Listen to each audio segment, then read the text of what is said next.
declarar que é em espírito e em verdade que nós somos convocados pelo Senhor nosso Deus para adorá-lo.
Senhor, nosso Deus, eterno Pai, graças te damos, te louvamos, Senhor. Obrigado, Senhor, porque o Senhor é Deus de paz. Obrigado, Senhor, porque o Senhor é um Deus majestoso, poderoso, maravilhoso, conselheiro, Deus forte, Pai da eternidade, príncipe da paz. Ó Senhor, obrigado pela tua graça, pela tua misericórdia de permitir-nos te adorar, ó Pai, e falar a ti em oração, em cânticos espirituais, ó Deus. Obrigado pela tua presença nesse lugar, ó Deus. Obrigado, ó Pai, porque o Senhor nos ama e nos guarda. Obrigado, ó Deus. Obrigado, é o que eu te peço, te agradecendo por tudo que o Senhor tem feito e vai fazer. Em nome de Jesus, amém. Amém.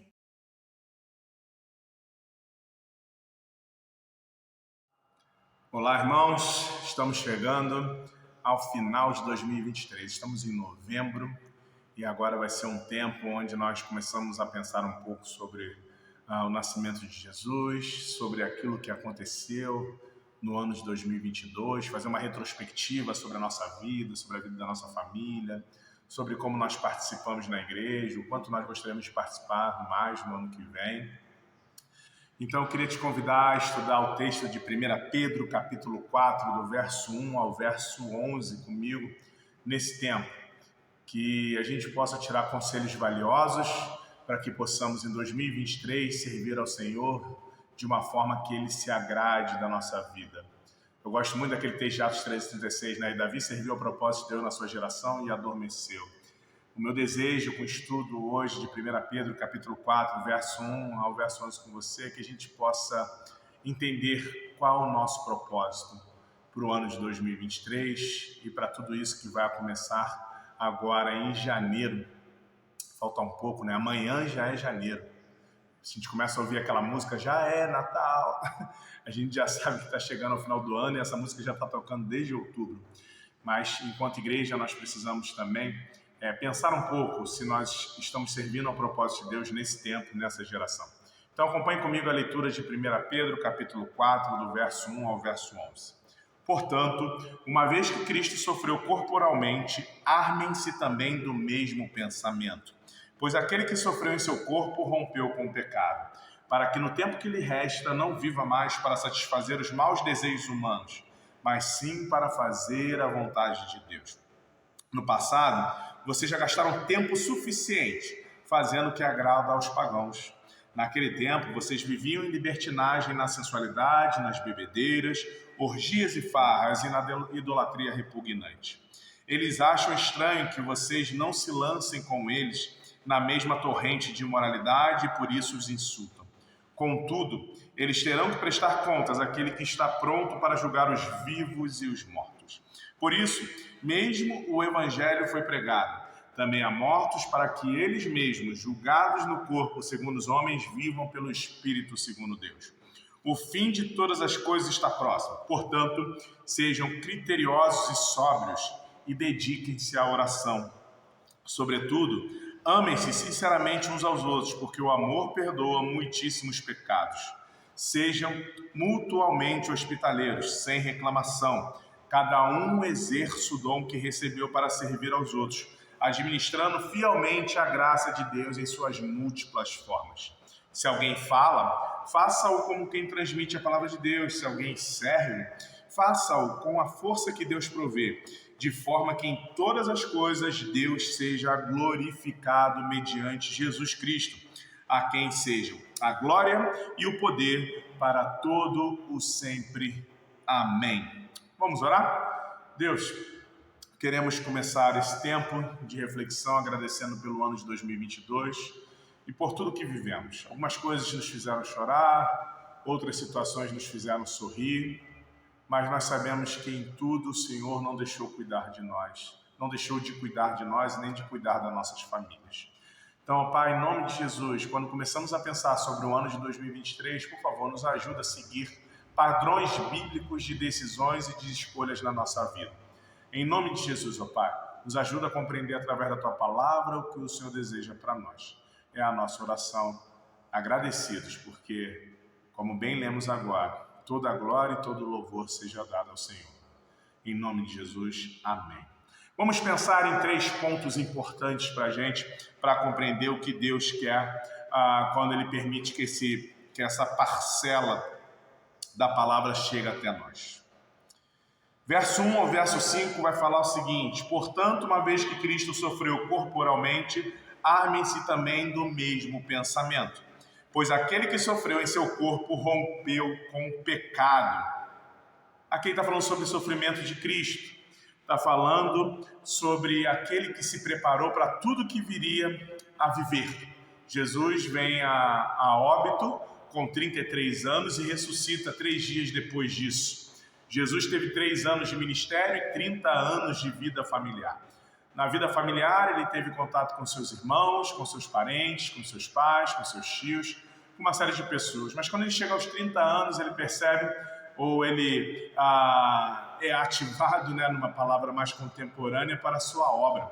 A obra daquele que viria a ser o Cristo, Jesus o Cristo. Jesus o Cristo, ele sofreu corporalmente, ele apanhou, ele foi agredido, ele foi ofendido. Só que ele passou por isso tudo sem reclamar, porque ele sabia o propósito para o qual ele estava na terra. Dependia dele a justificação da humanidade. Dependia da seriedade e do entendimento dele compreender o propósito e viver para o propósito no qual Deus o envia para a terra. Só que o texto não está falando apenas de Jesus, ele está falando de mim e de você. Ele está falando, armem-se também do mesmo pensamento. Nós precisamos nos preparar para tudo que está por vir, meus irmãos. Seja positivo ou seja negativo. Mas a gente precisa entender que da mesma forma que Jesus passa por esse mundo, e ele sendo fiel a Deus, ele sofre, e eu e você, que somos fiéis a Deus, também não passaremos ilesos por esse mundo. Teremos os nossos momentos de sofrimento, teremos os nossos momentos de preocupação, de aflição, mas a gente precisa se armar do mesmo pensamento que o nosso Senhor se armou, que o propósito em vida é muito maior, porque sabemos que colheremos na eternidade. Verso 2, para que no tempo em que lhe resta, não viva mais para satisfazer os maus desejos humanos, mas sim para fazer a vontade de Deus. Enquanto eu estiver vivo, eu não estou aqui para usufruir e aproveitar de prazeres humanos. Eu estou aqui para fazer a vontade de Deus. Verso 3, vocês no passado já gastaram tempo suficiente fazendo o que agrada aos pagãos. Naquele tempo, vocês viviam em libertinagem, na sensualidade, nas bebedeiras, orgias e farras, e na idolatria repugnante. A gente não esquece do que a gente viu no passado. Tem aquela frase de Lutero, né? Eu pensei que o velho homem tinha morrido nas águas do batismo, mas o desgraçado sabe nadar. Então eu e você sabemos aonde o nosso calo aperta. Conhecemos o nosso passado e sabemos o que fizemos de errado. A gente não vai se esquecer disso. Mas isso é uma motivação para que a gente não volte a fazer aquilo que sabemos que Deus não se agrada que façamos. Verso 4. Eles acham estranho que vocês não se lancem com eles na mesma torrente de imoralidade e por isso os insultam. Naturalmente, pessoas que viviam com você em outro momento da sua vida e veem que você não se submete mais a algumas ações que você sabe que Deus não se agrada, elas vão ficar te insultando, vão ficar falando, agora virou crente, agora não pode mais fazer isso, agora não pode mais beber, agora não pode mais sair. Você pode fazer o que você quiser, meu irmão, mas aí é uma escolha. Você não quer e você tem direito de não querer. Você não pode ser oprimido pelas pessoas do seu passado achando que você tem que voltar a ser a pessoa que você era antes de conhecer Jesus. Não. Você conhece Jesus hoje e você vive de forma que o Senhor se agrada, mesmo que as outras pessoas não entendam e que elas venham te insultar por causa disso, mas você vai continuar sendo fiel ao propósito para o qual Deus te criou. Verso 5. Contudo, eles terão que prestar contas àquele que está pronto para julgar os vivos e os mortos. Então, apesar deles insultar, eles vão estar no mesmo tribunal que eu e você. Lembra o que Filipenses fala? Que no final todo joelho se dobrará. Todo é todo, meu irmão. É o crente e não crente. Todo joelho se dobrará. Se quiser se dobrará, não. Todo joelho se dobrará. Se você não quiser, se você não for salvo em Cristo Jesus, você vai se dobrar também na presença do Senhor. Tem um amigo que fala, mesmo aqueles que querem se ajoelhar voluntariamente estarão do lado daqueles que não quiseram se ajoelhar voluntariamente, mas os joelhos serão dobrados, mesmo que voluntariamente ou involuntariamente. Então, nesse trecho do verso 1 ao verso 5, a recomendação que eu percebo que essa carta dá para mim, para você, é: não sinta saudades do tempo em que você vivia longe de Deus. Não sinta saudades. Vale muito a pena o que você está vivendo na presença de Deus hoje. Então, não sinta saudades daquele tempo. Aquele tempo passou. E graças a Deus, porque através do nosso relacionamento com Cristo, Ele veio ao nosso encontro para nos permitir ter uma nova oportunidade e uma nova forma de viver. Segundo ponto, do verso 7 ao verso 11. Verso 7, o fim de todas as coisas está próximo. Portanto, sejam criteriosos e sóbrios. Dediquem-se à oração. Perdão. Dedique-se à oração. Meus irmãos, a gente vive numa confusão, época de fake news, um monte de gente mandando mensagem, que aqui o Brasil vai virar Venezuela, vai virar não sei o que, vai virar não sei o que lá. Meu irmão, se dedica na oração. Pastor, então não tem que fazer nada? Não é isso que eu estou te falando, mas eu quero te falar que se Deus não quiser, até aquilo que nós queremos não vai acontecer. Aquilo que nós lutemos não vai acontecer.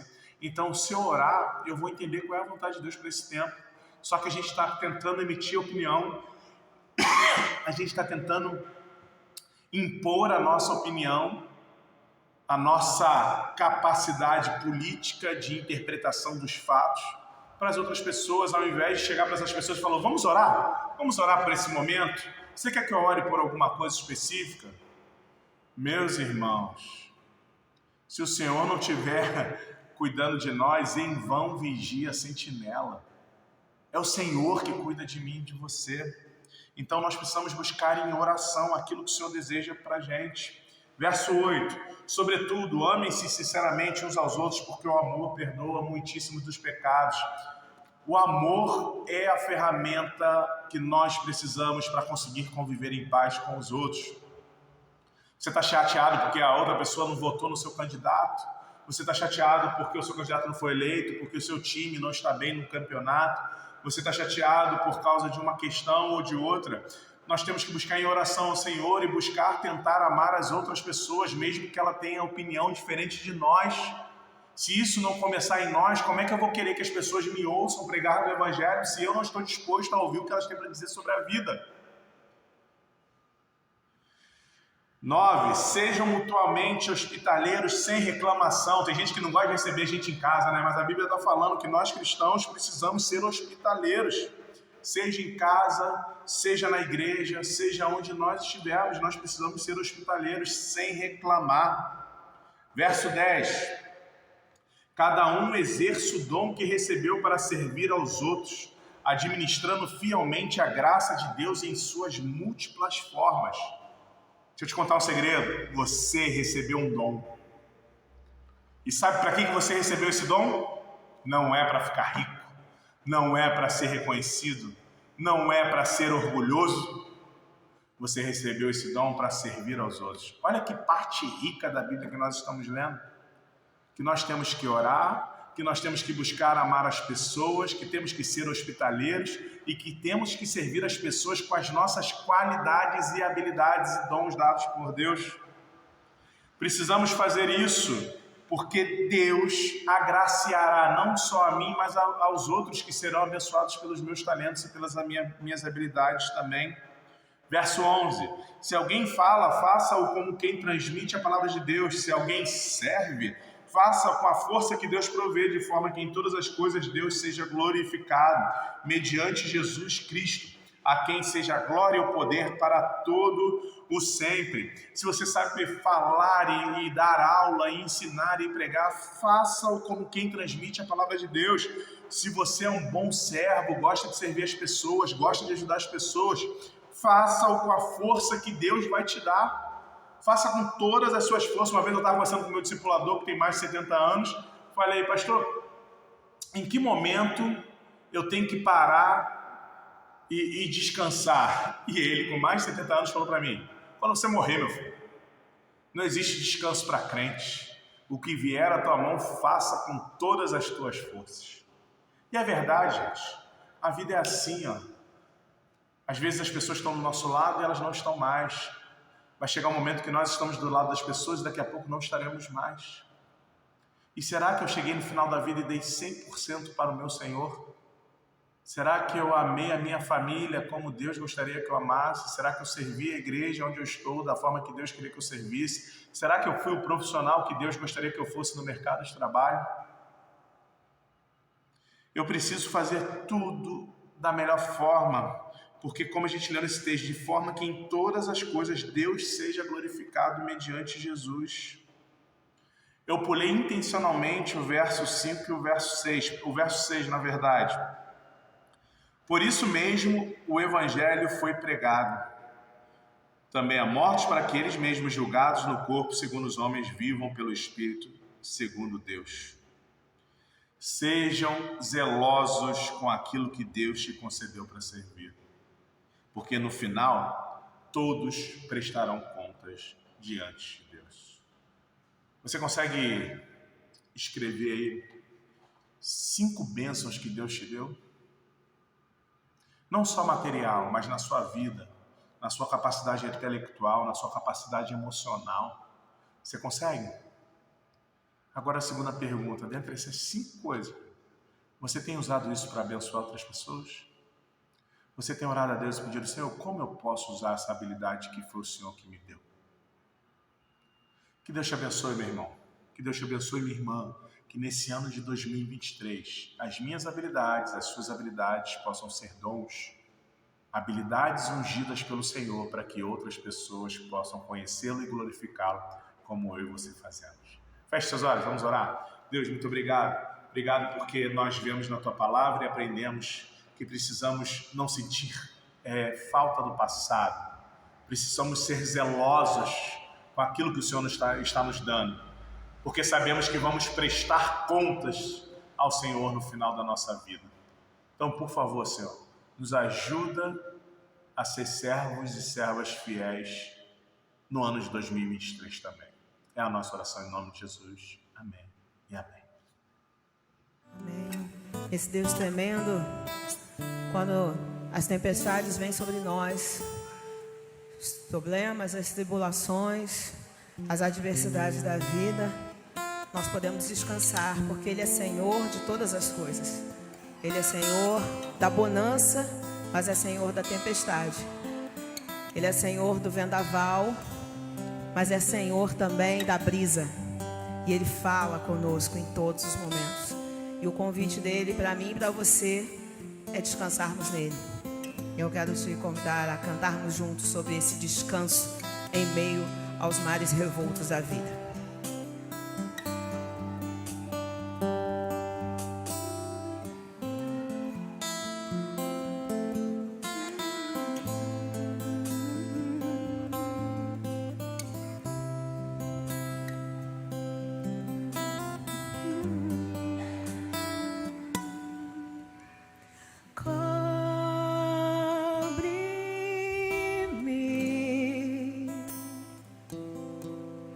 Com tuas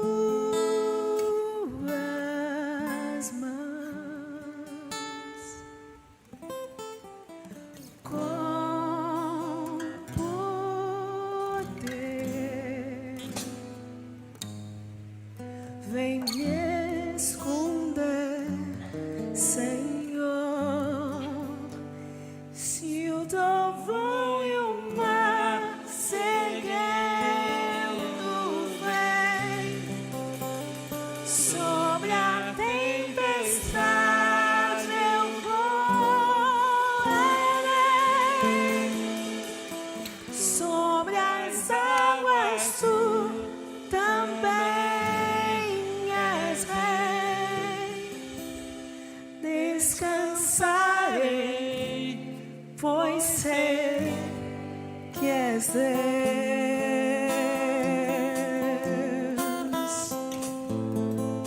Descansamos em Ti, Senhor.